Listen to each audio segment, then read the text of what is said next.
Gunung Semeru masih berstatus awas. Total ada 477 orang yang masih mengungsi.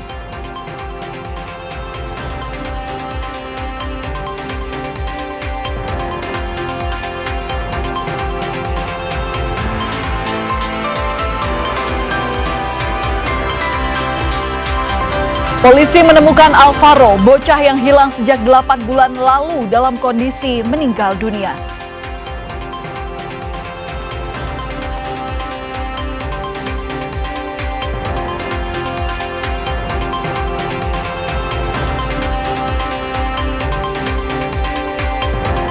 Pilu, seorang pekerja migran Indonesia diduga disekap majikan selama 21 tahun di Malaysia. Keluarga tunggu kepulangan korban.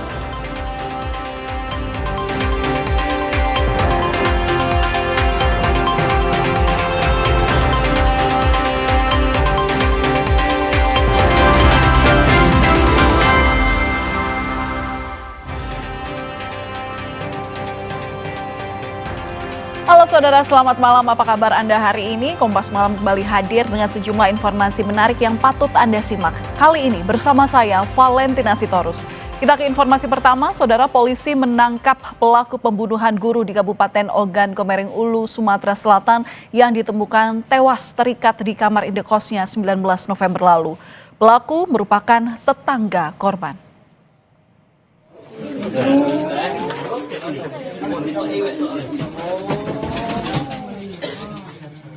Polisi bilang motif pelaku membunuh korban karena panik terpergok sedang berada di kamar indekos dan diteriaki maling.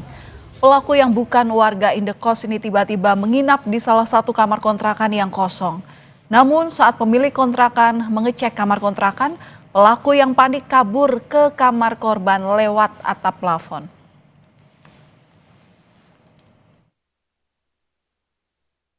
Pada saat masuk ke dalam, korban melihat pelaku ada di bagian belakang daripada rumah, sehingga secara spontan korban kemudian berteriak-teriak, "Maling, maling, tolong, tolong."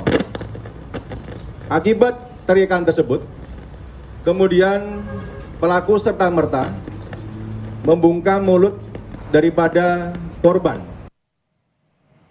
Saudara Alvaro yang merupakan bocah 12 tahun yang hilang sejak 8 bulan lalu akhirnya ditemukan.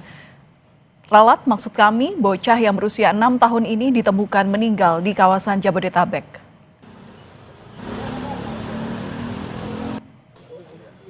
Rumah duka dipenuhi warga yang datang melayat untuk mengucapkan bela sungkawa.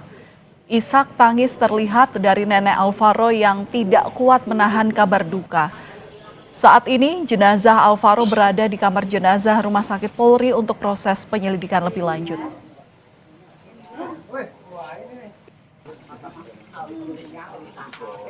Polres yang akan memberikan lebih lanjut. Tugas kami di sini adalah menyampaikan berita duka cita kepada pihak keluarga dari seperti ini. Ditemukannya di mana, Bu? Ditemukannya ya pasti masih di wilayah Jabodetabek. Tapi lebih detailnya semua itu nanti ada di Polres ya. Bahwa Alvaro diketemukan sudah dalam kondisi meninggal, langsung shock. Saya sendiri pun juga tadi langsung shock juga.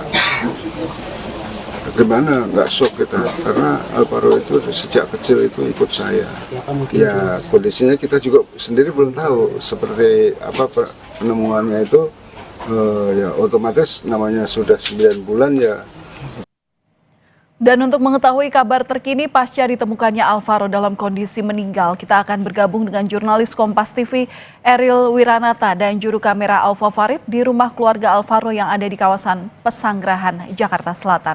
Eril, selamat malam. Bagaimana tanggapan keluarga atas kabar ini? Kita turut berduka cita sebelumnya atas kabar meninggalnya Alvaro. Ya, Valen dan saudara, kabar duka mendatang dari bocah 6 tahun Alvaro yang sebelumnya dinyatakan hilang sejak Maret, sudah 8 bulan dan kini ditemukan dalam kondisi meninggal dunia. Dan selain itu juga memang di rumah duka sendiri dari keluarga ini cukup shock mendengar dari kabar ditemukan anak kesayangan mereka yang telah hilang 8 bulan. Dan sebelumnya informasi yang kami dapatkan, Alvaro ditemukan dalam kondisi meninggal di daerah Tenjo. Dan selain itu juga bahwa dari sang kakek mengatakan bahwa keluarga syok berat melihat atau mendengar dari informasi yang disampaikan ditemukannya anak sayangan mereka dalam kondisi meninggal dunia, yang dimana memang dalam hal ini juga nantinya jenazah dari Alvaro dibawa ke RS Polri tentu saja untuk melakukan proses penyelidikan lebih lanjut. Dan selain itu juga dikatakan nantinya dari polisi terus akan mendalami terkait dengan kejadian hal ini. Dan memang perlu diketahui bahwa kronologi terjadinya sebelumnya Alvaro ini sudah hilang sejak bulan Maret, yang dimana hilang saat menjelang maghrib saat mengaji di masjid dekat rumahnya. Dan setelah itulah ibu Alvaro mencari karena memang khawatir atas keberadaan anaknya dan sudah melakukan lapor terhadap polisi. Dan dari hal ini juga sudah dilakukan pembentukan satgas untuk pencarian, dan dari 8 bulan ini ditemukan bocah 6 tahun tersebut dalam kondisi meninggal dunia. Dan saya ucapkan turut berduka cita sedalam-dalamnya. Valen. Iya, Eril, bisa diinformasikan singkat saja, sudahkah ada keterangan polisi bagaimana Alvaro ini ditemukan? Ya Valen, sejak 8 bulan tersebut sudah dilakukan pencarian tentu saja mulai dari Jabodetabek hingga luar Jabodetabek dari pihak polisian. Lalu juga dalam hal ini informasi yang kami dapatkan dari keluarga, tentu dalam 8 bulan tersebut keluarga selalu menghubungi dari polisi untuk terkait dengan update kondisi anak mereka yang bernama Alvaro. Dan setelah 8 bulan ini ditemukan Alvaro meninggal dunia di kawasan Tenjo yang berada di sekitar area kali. Valen. Ya, tentu kita akan nantikan bagaimana kronologi lengkap daripada proses pencarian, kemudian juga penemuan korban, atau dalam hal ini adalah anak berusia 6 tahun Alvaro. Apakah Alvaro ini menjadi korban penculikan atau seperti apa? Nanti kita tunggu keterangannya. Yang jelas dari Kompas TV mengucapkan belasungkawa terhadap pihak keluarga karena Alvaro ditemukan dalam kondisi meninggal dunia. Terima kasih atas laporan Anda, jurnalis Kompas TV Eril Wiranata bersama dengan juru kamera Alfa Farid. Saudara, kita ke informasi lainnya. Pasca erupsi Gunung Semeru, hingga kini 477 orang masih menempati 3 lokasi pengungsian. Visual udara menggambarkan dampak letusan Semeru yang terjadi pada 19 November lalu. Sejumlah rumah warga mengalami kerusakan parah, sebagian diantaranya rata dengan tanah. Pesawat tanpa awak yang diterbangkan oleh PVMBG dilakukan tak hanya untuk memantau dampak kerusakan, tetapi juga untuk melakukan mitigasi bencana erupsi Semeru. Pengungsian ada sejumlah 477 jiwa yang mengungsi di 2 tempat, yaitu di SD Supiturang 04 dan di SMP Negeri 02 Pronojiwo. PVMBG menyatakan aktivitas Gunung Semeru masih tinggi dengan status awas. Masyarakat diimbau tidak beraktivitas di 8 km dari kawah dan 20 km arah tenggara karena rawan terjadinya awan panas dan lahar dingin. Gunung Semeru saat ini masih di level 4 atau status awas, dengan rekomendasi untuk masyarakat untuk tidak diperbolehkan beraktivitas pada jarak radius 8 km dan juga sisi sektoral bagian khususnya tenggara itu di 20 km. Untuk saat ini aktivitasnya masih fluktuatif dan juga dapat berpotensi terjadinya erupsi sewaktu-waktu. Banjir lahar dingin Gunung Semeru kembali menerjang kawasan aliran Besuk Kobokan di Lumajang, Jawa Timur pada Minggu sore. Jembatan Geladak Perak kembali diberlakukan buka tutup akibat pekatnya asap dan abu vulkanik.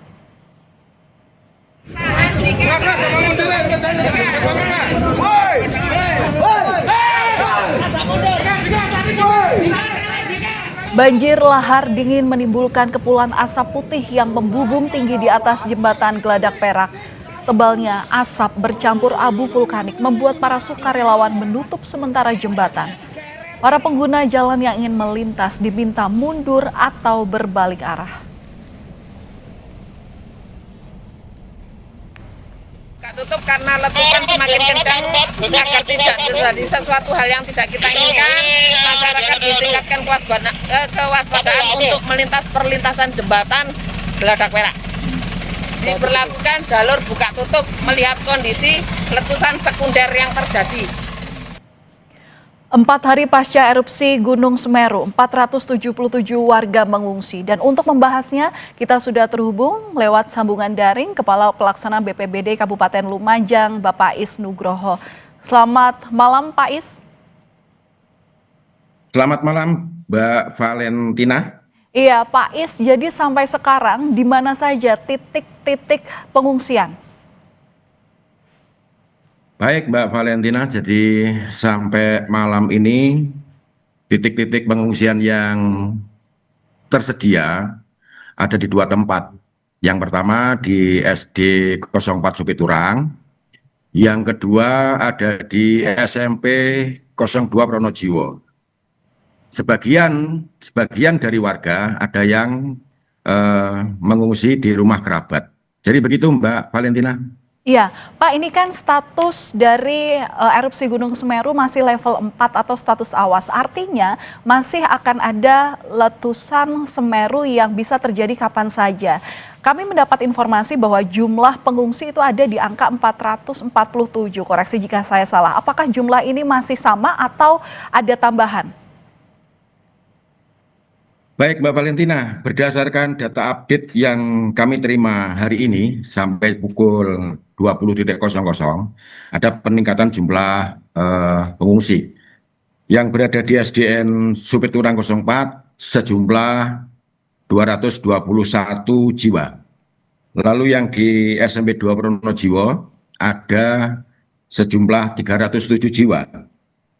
Dan yang di rumah kerabat sekitar 20 jiwa, sehingga totalnya 548 jiwa. Jadi begitu berdasarkan hasil evakuasi teman-teman malam ini. Oke, Pak, ini kan dengan erupsinya Gunung Semeru ini kan tidak tertebak ya, artinya kapan saja bisa terjadi. Tapi beberapa waktu lalu kami juga melihat dan mendengar bahwa ada saja warga yang ingin kembali ke rumahnya untuk mengamankan barang-barang pribadinya begitu. Nah, sebagai langkah evakuasi untuk menghindari hal-hal yang tidak diinginkan terjadi berdampak kepada masyarakat, ini jalur evakuasi sudah disiapkan seperti apa? Dan monitoring ini dilakukan berapa kali dalam 1 hari, Pak, untuk mengawasi pergerakan warga? Jadi begini, Mbak Valentina ya, karena ini statusnya masih awas dan kemungkinan letusan sekunder itu sangat besar, kami dari pihak BPBD Kabupaten Lumajang tidak memperbolehkan warga untuk berada di kawasan-kawasan yang masuk kawasan rawan bencana atau zona merah. Jadi jalur evakuasi yang disiapkan, disarankan, Pak? dalam? Iya, Gimana? jalur evakuasi sudah disiapkan? Bagaimana itu jalur sudah. evakuasinya? Iya. Jalur evakuasinya itu ada di sepanjang jalan Desa Supiturang sampai dengan ke titik-titik pengungsian yang berada di jalan protokol penghubung antara Malang dan Lumajang. Jadi begitu, Mbak. Oke, kalau sampai sekarang di lokasi pos pengungsian, kebutuhan mendesak apa yang saat ini paling dibutuhkan oleh pengungsi? Apakah seluruhnya sudah bisa terdistribusi dan ada di pos pengungsian itu, Pak? Baik, jadi terkait dengan kebutuhan-kebutuhan dasar, kami sudah menerima berbagai bantuan dari relawan dan kawan-kawan yang bersimpati. Lebih banyak kepada kebutuhan balita, lalu tempat tidur, selimut, makanan siap saji, dan sembako. Tentunya obat-obatan karena ada beberapa yang sudah mulai terkena ispa dan demam. Dan itu terus kita pantau setiap hari dan setiap malam kita tempatkan petugas sesuai dengan fungsinya untuk memantau keberadaan pengungsi. Mulai dari tenaga kesehatan, lalu tenaga evakuasi dari kita, dari TRC, apabila dibutuhkan mengantar ke MCK atau bagaimana, itu kan perkembangan itu kan melihat situasi dan kondisi yang ada di pengungsian. Begitu Mbak Valentina. Oke, Pak, saya konfirmasi ulang, berarti dari adanya 2 titik pos pengungsian, saat ini jumlah warga yang mengungsi totalnya ada 557. Benar Pak angka ini? Ulangi, 548 Mbak. Oke, berarti totalnya 548 ya Pak ya. Singkat saja, apa siap. langkah mitigasi yang dilakukan untuk mencegah dampak lanjutan Pak? Jadi begini, kita kan sudah ngeluarin himbauan. Lalu yang kedua, langkah mitigasi untuk supaya tidak ada lagi warga yang terdampak, sesuai dengan arahan dari Deputi 1 SS Pak Raditya itu, kita tidak boleh lagi berada di kawasan 500 meter dari daerah aliran sungai Curah Koboan, daerah aliran sungai Besuk Sat, dan kita tidak boleh beraktivitas sepanjang 20 km dari puncak. Jadi yang terjadi hari ini kita kesulitan untuk membendung para pendatang yang ingin melakukan wisata bencana karena memang kekurangan petugas dan keterbatasan petugas yang ada di lokasi. Karena tersebar di beberapa tempat, contohnya seperti di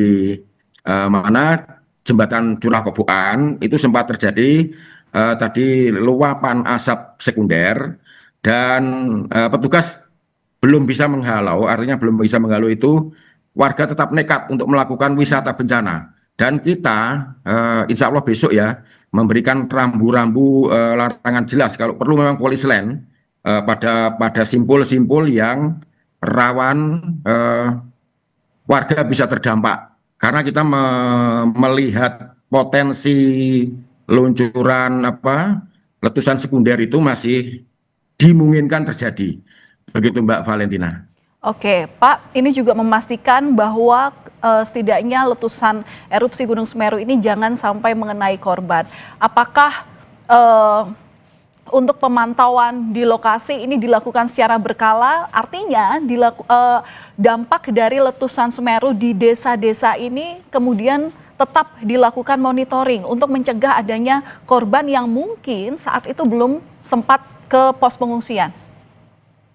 Siap saja, Pak. Jadi siap, itu dipantau setiap jam, Mbak. Kita standbykan petugas di pos-pos rawan. Begitu, Mbak ya? Oke, baik. Terima kasih sudah berbagi informasi bersama kami di Kompas Malam Kompas TV, Kepala Pelaksana BPBD Kabupaten Lumajang, Bapak Isnugraha. Terima kasih, Pak. Salam sehat selalu. Saudara, kami masih akan kembali usai jeda. Pilu, seorang pekerja migran Indonesia diduga disekap majikan selama 21 tahun di Malaysia. Keluarga hingga kini tunggu kepulangan dari korban.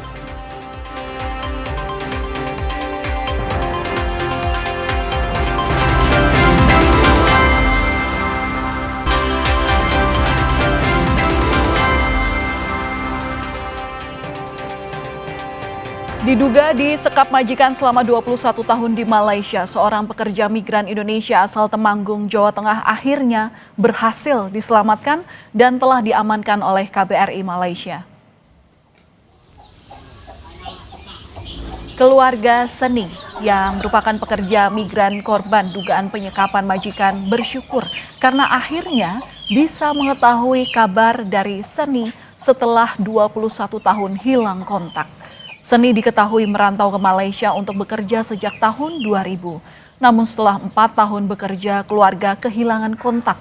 Diduga selama menghilang, korban disekap dan dianiaya oleh majikannya. Dan selama bekerja, korban juga tidak mendapatkan gaji. Menurut keluarga tidak ada kabar selama pergi. Dulu waktu keberangkatan memang pamitannya itu mau keluar negeri memang ya Pak, Bu Seni ini ya? Mbak Seni niatnya mau kerja ke luar negeri. Tapi setelah pergi beberapa tahun sudah nggak ada kabar. Baik. Dan bagaimana kondisi pekerja migran Indonesia yang mengalami penyekapan dan penyiksaan selama 21 tahun di Malaysia? Dan seperti apa komunikasi keluarga dengan korban, kita akan bahas bersama dengan Duta Besar Republik Indonesia untuk Malaysia, Pak Hermono. Selamat malam Pak Hermono. Malam, Valen. Dan kali ini kita juga bergabung dengan anak korban, yakni Mas Riki Alfian. Selamat malam, Mas Riki. Malam juga, Bu. Iya, saya ke Pak Hermono terlebih dahulu. Pak Hermono, jadi sampai sekarang bagaimana kondisi korban dan seperti apa pendampingan yang diberikan oleh pihak Kedutaan Besar Malaysia? Baik, jadi korban itu hari Kamis kemarin bertemu dengan saya dan tim KBRI diantar oleh penyidik yang menangani kasus Seni ini. Dan kita juga sudah mengatur kemarin itu ada Zoom dengan pihak keluarga termasuk dengan putranya, ada kakaknya, ada sepupunya dan bahkan ada cucunya tuh. Jadi udah punya cucu rupanya. Nah, kondisinya kalau kita lihat memang dia ini badannya satu kurus ya, karena menurut pengakuannya selama bekerja itu tidak cukup makan, kadang-kadang sehari sekali, kadang-kadang juga tidak makan, dan juga Seni ini menurut pengakuannya itu selama 21 tahun tidak pernah menerima gaji dan juga tidak pernah berkomunikasi dengan pihak keluarga. Jadi sepertinya pihak keluarga pun tidak mengetahui keberadaan selama 21 tahun ini. Jadi bersyukur Seni ini dilaporkan kepada polisi justru oleh anak majikannya yang dirawat sejak kecil, sejak umur 3 tahun menurut pengakuan Seni. Mungkin anak yang diasuhnya ini tidak tega juga ya melihat keadaan orang yang dari kecil merawatnya sehingga melaporkan kepada pihak polisi dan pihak polisi mengamankan pada tanggal 19 November kemarin. Nah, terkait dengan langkah-langkah pendampingan, kita sudah mengirimkan nota diplomatik kepada Kementerian Luar Negeri Malaysia dengan tembusan kepada Kementerian Dalam Negeri, kepada Kementerian Sumber Manusia, kepada Jaksa Agung dan juga kepada Hakim Negara. Yang intinya bahwa masalah ini merupakan pelanggaran hak asasi manusia yang cukup serius dan sangat serius. Oleh sebab itu kita minta agar proses hukum ini betul-betul dilaksanakan secara transparan dan adil, termasuk kita menuntut hak-hak keuangan dia selama 21 tahun dan juga kita menuntut ganti rugi karena ada kecacatan fisik yang sifatnya permanen. Jadi saat ini Seni ini di bawah perlindungan polisi, ditempatkan di rumah perlindungan saksi dan korban lah kalau di Indonesia gitu. Oke, berarti saat ini korban dalam situasi yang aman dan dalam kondisi yang penuh dengan pengawasan, termasuk juga banyak sekali dorongan untuk kemudian hak-hak yang harusnya diterima korban atau Ibu Seni sampai sekarang ini masih terus dikawal. Kita ke Mas Riki Alfian yang merupakan anak dari Ibu Seni. Sebelumnya kami juga turut prihatin Mas Riki atas apa yang menimpa ibunda dan juga keluarga. Tapi Mas, kemarin kami mendapatkan informasi bahwa keluarga sudah bisa video call setelah 21 tahun lost kontak. Nah, ini apa kemudian yang diobrolkan dalam video call itu, Mas Riki? Ya, kalau soal video call yang kemarin ya cuma tatap muka sama perkenalan ya setelah beberapa tahun nggak ketemu. Kapan Mas terakhir ketemu ibunda? Ya, kemarin itu pas video call itu.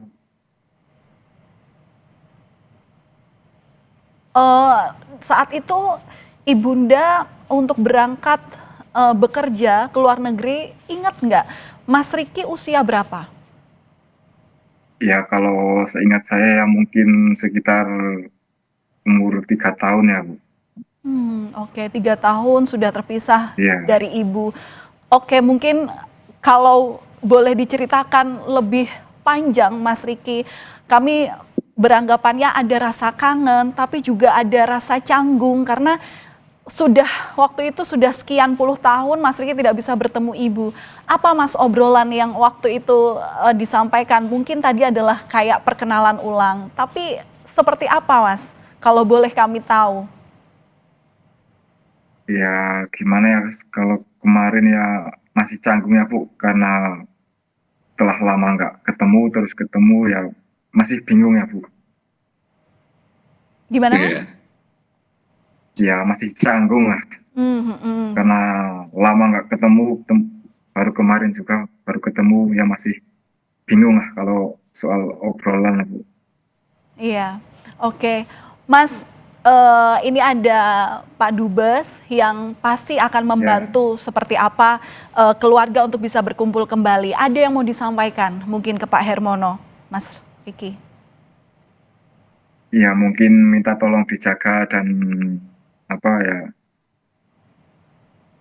mungkin ya dijaga itu sama bawa pulang dengan selamat ya Bu. Oke, dikawal untuk bisa pulang. Iya pulang. Ya. Iya Pak Hermono, jadi bagaimana untuk menjawab harapan dari Mas Riki diminta untuk bisa dibantu segera pulang? Kapan ini pemulangan kepada Bu Sri? Begini, kemarin waktu video call kebetulan saya juga ada di situ juga ya, turut menyaksikan video call. Memang Mas Riki ini agak kurang mengenal ya, mungkin karena terlalu lama, tetapi ada kakaknya tuh yang tangis-tangisan itu dengan kakaknya dan sepupunya kalau nggak salah perempuan saya, dan ada cucunya. Tetapi yang penting, yang pasti bahwa kasus ini mendapatkan perhatian khusus ya dari kedutaan, dan kita minta betul-betul penegakan hukum dilakukan secara adil. Nah, masalah pemulangan ini tentu Bu Seni ini masih diperlukan keterangannya di persidangan nanti. Nah, nanti itu hakim yang akan memutuskan apakah Ibu Seni ini sudah boleh dipulangkan atau belum. Kalau menurut hakim keterangan dari Ibu Seni sudah dianggap cukup, maka Ibu Seni akan diserahkan kepada kedutaan untuk proses pemulangannya. Jadi saya juga mohon pengertian dari pihak keluarga agar proses ini berjalan dengan baik. Ibu Seni ini jangan diminta cepat-cepat pulang lah, kira-kira begitu, karena kalau korban ini pulang, memaksa pulang, dan proses pengadilan belum berjalan sebagaimana mestinya, maka kasus ini bisa gugur karena saksi korban tidak ada. Jadi marilah kita sama-sama bersabar ya. Yang pasti kedutaan akan terus mengawal kasus ini, dan kita juga sudah menyediakan lawyer atau penasihat hukum untuk Ibu Seni ini, karena kebetulan ini ada beberapa kasus yang cukup besar yang bersamaan, yaitu ada 2 hari lalu kita juga baru menerima laporan ada warga negara kita juga yang 22 tahun tidak dibayar gajinya. Jadi ini juga kasus yang baru 2 hari yang lalu kita terima, dan juga kemarin saya baru menengok ke rumah sakit, ada juga yang disiram air panas di tubuhnya itu sampai dia turun dari lantai 29 tuh karena sudah tidak tahan mengalami penyiksaan dari majikannya. Jadi ini ada 3 kasus yang secara bersamaan sedang kita tangani, dan 3-tiganya merupakan kasus yang cukup serius di Mbak Pale. Jadi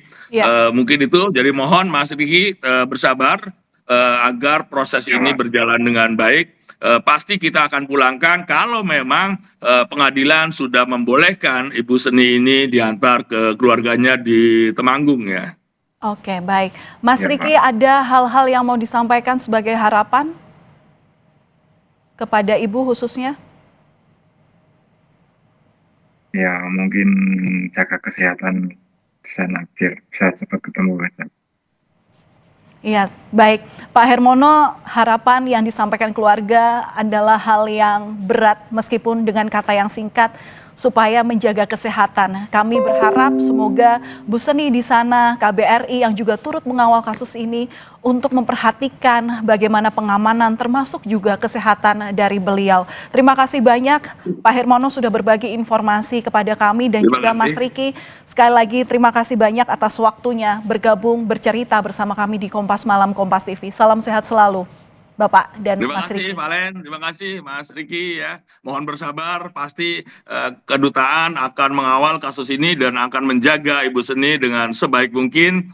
Hanya kami mohon sekali lagi agar bersabar, agar proses ini berjalan sesuai dengan aturan hukum di Malaysia. Kita akan mengawal, kita akan berusaha semaksimal mungkin agar keadilan betul-betul didapatkan oleh Ibu Seni.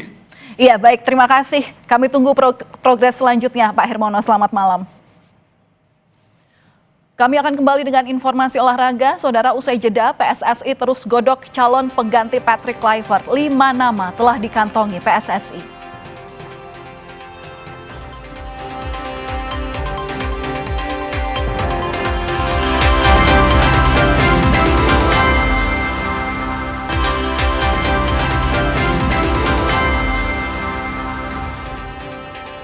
Informasi dari dunia olahraga mewarnai layar kaca Anda di segmen ini. Saudara, di Kompas Malam, PSSI hingga kini terus menggodok kandidat pelatih Timnas Indonesia. Meski belum sebut nama, PSSI saat ini tengah menyeleksi 5 nama pengganti Patrick Kluivert.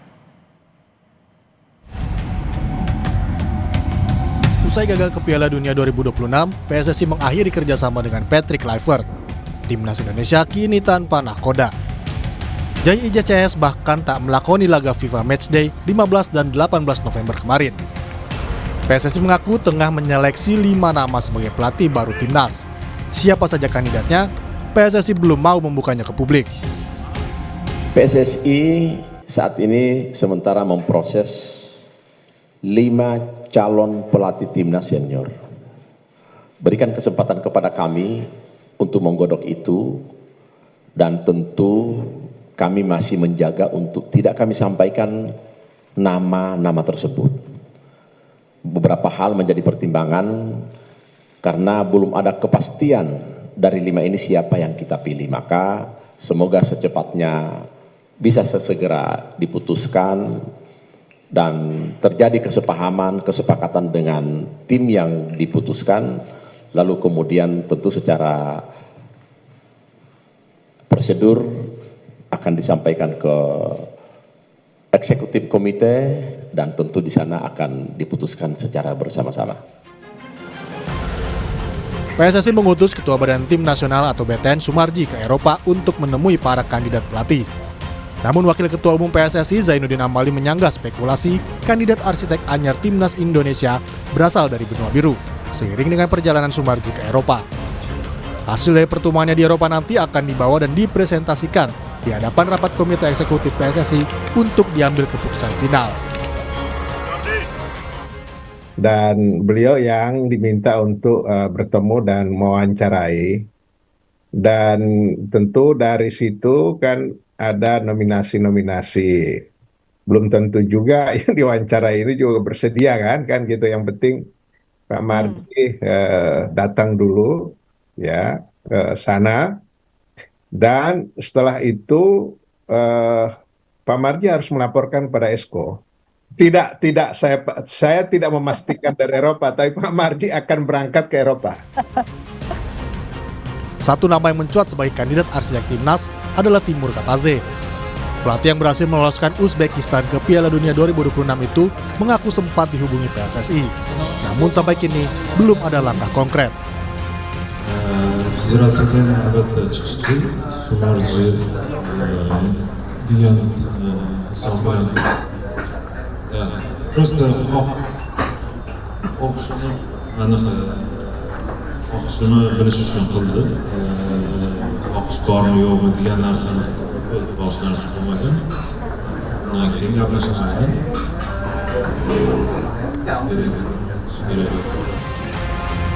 Pecinta sepak bola tanah air berharap PSSI menyeleksi kandidat terbaik pelatih Timnas. Siapapun yang nanti dipilih, sang pelatih harus memahami karakter pemain hingga bisa meracik pemain Timnas yang mampu bersaing hingga level dunia. Tim Liputan, Kompas TV. Kita bahas mengenai calon pelatih Timnas Indonesia bersama dengan analis sepak bola Anton Sanjaya. Selamat malam, Bung Joy. Apa kabar? Selamat malam, Valen. Baik. Oke, pasca Patrick Kluivert ini diputus kontrak per 16 Oktober 2025. Artinya sudah sebulan lebih proses pencarian pelatih ini dilakukan oleh PSSI. Nah, bagaimana Anda melihat progresnya? Ya, progresnya menurut saya ya masih misterius, dalam arti dibilang ada sejumlah nama, tapi nama-nama itu kan juga nggak pernah bocor keluar gitu ya. Paling spekulasi-spekulasi media atau spekulasi-spekulasi orang-orang sepak bola lah mengenai misalnya Timur Kapatse yang tiba-tiba datang ke Indonesia gitu ya. Kan cukup mengherankan juga, tapi kan dia memang vacant, dia memang tidak memegang tim manapun. Kemudian ada nama Jesus Casa yang juga disebut-sebut karena dia kan juga sudah tidak lagi bersama tim Irak. Dan dua nama ini yang vacant. Yang nama lain yang disebut-sebut ada Hal Grimson, ada Van Bronckhorst, ada beberapa nama lagi kan masih terikat dengan pekerjaan. Tapi sih dugaan saya memang akan dicari pelatih asal paling tidak pelatih yang punya reputasi lebih bagus daripada Patrick Kluivert karena Indonesia kan ambisinya sangat tinggi dan dengan sejumlah pemain yang ada sekarang level Indonesia kan harus diakui memang meningkat meskipun dalam peringkat FIFA masih di bawah 100 ya, tetapi sudah bisa menghadapi Arab Saudi, bisa menang juga lawan Arab Saudi, bisa mengimbangi Australia di Jakarta. Bahkan kemarin pun sebetulnya Indonesia tidak terlalu kalah-kalah banget gitu ya melawan Arab Saudi dan Irak. Karena kan dalam tanda kutip kita dikerjai, mainnya harus di Arab Saudi, sementara Indonesia tidak bertindak sebagai tuan rumah dalam tanda kutip kan seperti itu. Jadi rasanya sih memang akan dicari pelatih dengan kualifikasi yang lebih tinggi daripada Patrick Kluivert, terutama ya pelatih yang mampu menyelesaikan masalah yang paling pelik ya, yang dihadapi oleh timnas Indonesia adalah dengan berpencarnya sebagian besar pemain Indonesia di benua-benua lain, terutama di benua Eropa. Ini yang membuat kesulitan dan karena pemain-pemain Indonesia itu bukan pemain kelas 1 dunia, tentu saja tingkat kesulitannya akan jauh lebih tinggi daripada pelatih manapun yang pegang pemain-pemain kelas dunia, misalnya Jepang lah gitu misalnya atau Spanyol. Jadi jauh ini tingkat kesulitannya akan sangat tinggi. Oke, memang tadi ada disangkal gitu ya bahwa tidak mencari pelatih dari benua biru. Tapi kemarin kehadiran Timur Kapatze di Jakarta itu menjadi tanda tanya kuat. Apakah juga ini menjadi memang sinyal bahwa Timur Kapatze ini yang kemungkinan bakal cocok komunikasinya dengan para pemain, kemudian pendekatannya dan juga taktik sebagai arsitek dalam timnas Indonesia? Ya, jujur saya belum tahu ya bagaimana kalau misalnya Timur Kapatze yang terpilih, karena kan dia selama ini menukangi Uzbekistan dengan bahasa yang menurut saya bahasanya kan sama kan gitu. Jadi kan ini yang masih menjadi misteri juga kenapa dia tiba-tiba datang gitu kan. Kalau saya tanya orang yang dalam tanda kutip membawa dia, katanya misi kebudayaan. Bagaimana misi kebudayaan orang dia pelatih sepak bola kalau tiba-tiba datang gitu kan. Nah ini kan masih jadi misteri, tapi apakah dia bisa menyelesaikan masalah? Tidak ada yang tahu sebelum dia bekerja. Tapi kalau dia pernah menangani Uzbekistan muda, menangani Uzbekistan sampai bisa lolos ke Piala Dunia, pasti pelatih ini berkualitas gitu. Ya kan terlepas dari semua lingkungan yang dia hadapi, menurut saya pelatih ini punya kualitas juga gitu. Jesus Casa misalnya yang lama melatih di Irak juga kualitasnya menurut saya juga mumpuni karena dia mampu membawa Irak ke level yang jauh lebih tinggi daripada sebelumnya. Sejumlah nama lain yang yang disebut-sebut juga saya rasa reputasinya juga bagus ya. Ada rumor juga tentang pelatih dari Asia jauh ya, Asia Timur gitu ya, pelatih dari Jepang atau Korea Selatan. Nah, kita kan belum tahu juga karena belum ada nama yang disebutkan juga oleh PSSI. Tapi apapun menurut saya kalau kualifikasinya lebih bagus dari Patrick Kluivert, saya rasa sih akan membawa angin segar lah bagi Indonesia. Oke, kita masih tebak-tebak siapa kira-kira yang cocok jadi pelatih Indonesia. 5 nama kandidat, tapi banyak sekali yang bermunculan lebih dari 5 kalau ditebak oleh masyarakat Indonesia. Tapi sebagai analis sepak bola, saya tanyakan pada Anda, siapa sosok yang paling cocok untuk melatih timnas Indonesia dengan komposisi tim yang ada saat ini? Ya, Kalau saya sih lebih condong, kemarin Kapatse banyak yang menduga dia karena dia tiba-tiba datang gitu. Pasti ada kekuatan yang membuat dia datang kan. Tapi kalau saya lebih memilih pelatih dari Spanyol, Jesus Casa. Karena menurut saya Spanyol ini dari sisi kepelatihan, dia itu yang kalau di Eropa dia nomor 2 setelah Jerman. Dari sisi kualitas kepelatihan ya. Mereka punya kualitas pelatih yang saya kira sekarang yang terbaik setelah Jerman ya dari jajaran rata-rata pelatihnya. Dan ini yang saya kira membuat tim Indonesia dengan materi yang ada sekarang juga bisa berkembang di tangan pelatih yang tepat. Tapi apakah Casa kah, apakah Kapatse kah, apakah disebut juga Boyan Hodak, apakah bisa membawa ke level yang lebih tinggi harus ditunggu. Tapi kalau dilihat dari cara bermain dan macam-macam, saya kira pelatih-pelatih yang disebutkan dengan tim yang dia pegang, saya rasa sih cocok-cocok aja ya, karena sepak bola modern ini membutuhkan adjustment yang cepat, dan kalau dia tidak punya adjustment yang tepat terhadap taktik, terhadap sistem permainan, saya rasa dia tidak akan bertahan sebagai pelatih yang top.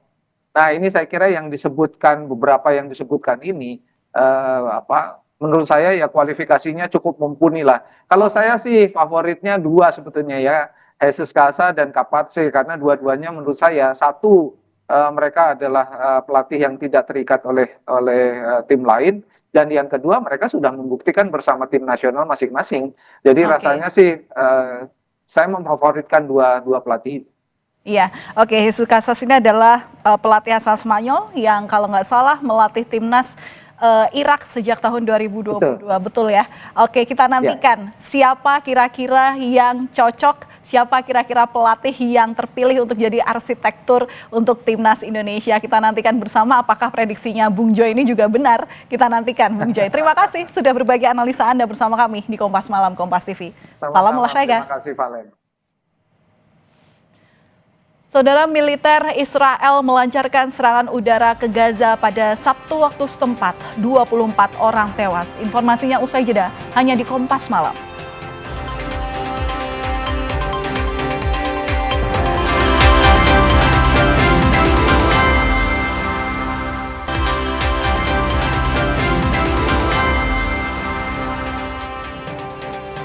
Saudara, pemerintah Indonesia siap mengirim 20.000 pasukan untuk misi perdamaian di Gaza, Palestina. Kini pengiriman pasukan perdamaian masih menunggu lampu hijau dari PBB sebagai landasan legalitas internasional.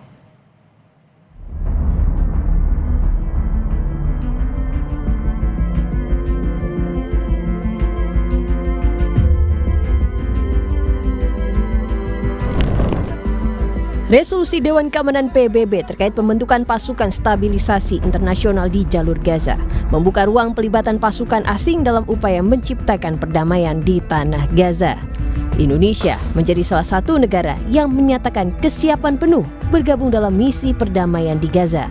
Hal ini merespons resolusi Dewan Keamanan PBB terkait pembentukan pasukan stabilisasi internasional di jalur Gaza. Presiden Prabowo Subianto bahkan telah membahas urgensi pembentukan pasukan stabilisasi internasional di Gaza dengan Perdana Menteri Inggris Keir Starmer via daring dari kediamannya di Hambalang, Bogor, Jawa Barat. Tenaga ahli utama KSP Ahmad Fuad Fanani bilang pengiriman pasukan perdamaian ke Gaza menunjukkan independensi Indonesia.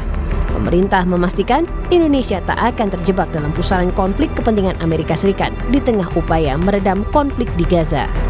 Indonesia punya pengalaman yang mengantisipasi bagaimana hal ini tidak didominasi oleh Barat, dan yang juga kita antisipasi secara legal agar itu tidak didominasi kepentingan Barat dan mendapatkan kerumitan baru. Kita itu strukturnya di bawah UN Peacekeeping, jadi bukan komando bilateral. Wakil Ketua Komisi 1 DPR RI Dev Laksono menyebut nantinya pasukan perdamaian Indonesia akan lebih banyak berkontribusi pada misi kemanusiaan dan rehabilitasi di Gaza. Tujuan untuk menjaga perdamaian, untuk melakukan rehabilitasi kepada masyarakat Palestina, membangun kembali pemukiman dan juga fasilitas umum, fasilitas sosial, dan juga roda perekonomian masyarakat Palestina yang praktis hancur, luluh luntak akibat konflik selama 2 tahun terakhir. Wujud bukan hanya kepedulian, akan tapi kesempatan untuk kita menunjukkan kemampuan kita dan juga solidaritas Indonesia terhadap masyarakat Palestina.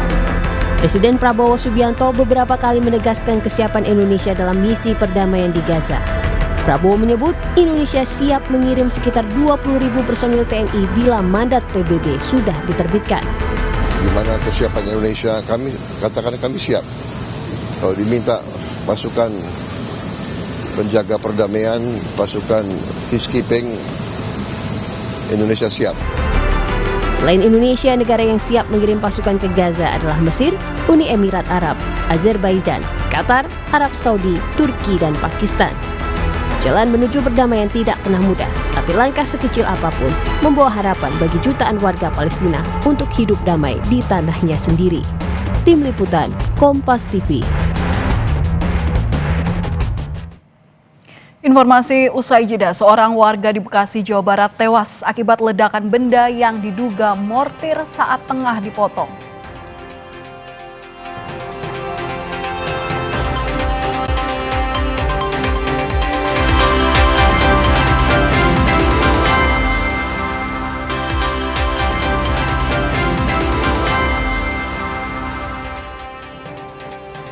Seorang warga di Bekasi, Jawa Barat tewas akibat ledakan mortir. Mortir ini meledak saat tengah dipotong korban. Seorang warga di kampung Ujung Harapan, Babelan, Bekasi pada Minggu siang tewas usai memotong mortir. Kerasnya suara ledakan membuat warga sekitar panik. Polisi pun telah mengamankan tempat kejadian perkara. Kasus ini diusut Polsek Babelan dan Polres Metro Bekasi.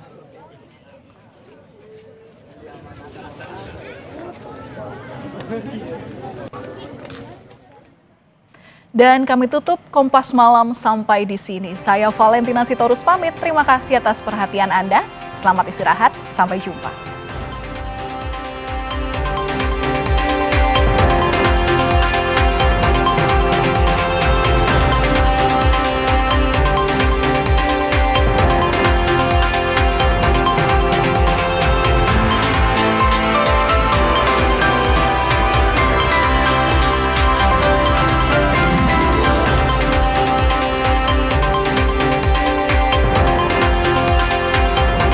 Rumuskan itu gitu. Kami menyarankan agar semua itu tidak juga kemudian seenaknya, oh ini dikecualikan, ini tidak. Meskipun sebenarnya dalam Undang-Undang Keterbukaan Informasi Publik nomor 14 tahun 2008 sudah ada pasal 17 itu yang dikecualikan apa saja.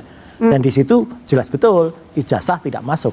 Kalaupun ada yang dikecualikan lagi itu ada di pasal 18 di ayat 2 bahwa kalaupun misalnya ijazah itu milik seorang pejabat publik atau dia pernah menduduki posisi publik, itu wajib kemudian untuk kalau ada pertanyaan. Memang aturannya itu harus dimintakan ke badan publik.